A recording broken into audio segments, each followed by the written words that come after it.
Us working folk don't have a chance unless we organise. Which side are you on? Which side are you on?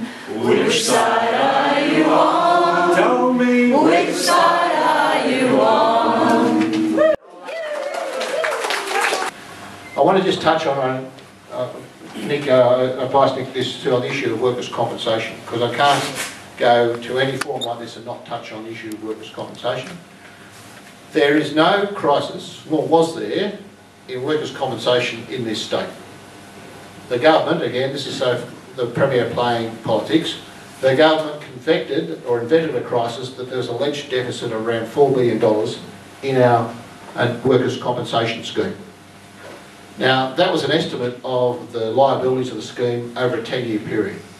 And it happens all the time. They do it every 6 months. It's all part of the ongoing valuations, and it's all done by an actuary, and there's a lot of assumptions there. There was no doubt there were some problems with the scheme in long-term trends that needed to be fixed. But they did not need to be fixed in 3 months, which is the time basically it's happened, nor did they need to be fixed on the basis of slashing workers' benefits. So this reform, alleged reforms, weren't reforms. They're cuts, the worst cuts to workers' benefits in a generation. They fundamentally have changed this scheme in New South Wales. We've always had a scheme where when you got injured, you got compensated, you got medical costs, you got treatment, you got help to get back to work, and you went back to work when you as an individual were ready. Or if you could never get back to work, then you continued to get support.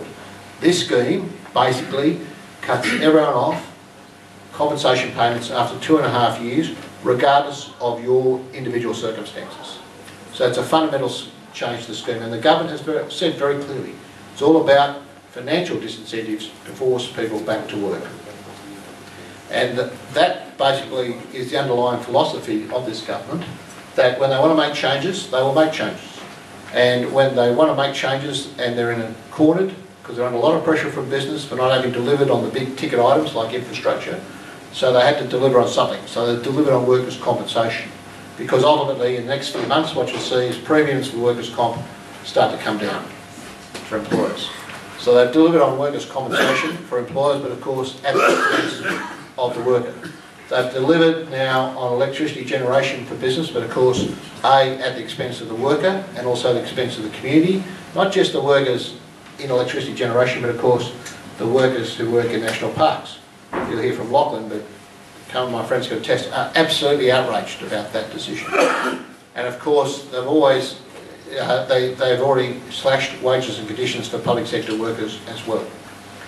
So that's the problem underlying philosophy, and the overarching difficulty with this government is not only about the issues themselves, but the fact is that when they want to make change and they're cornered and they're perceived by business not to deliver, then it's the workers who suffer as a consequence.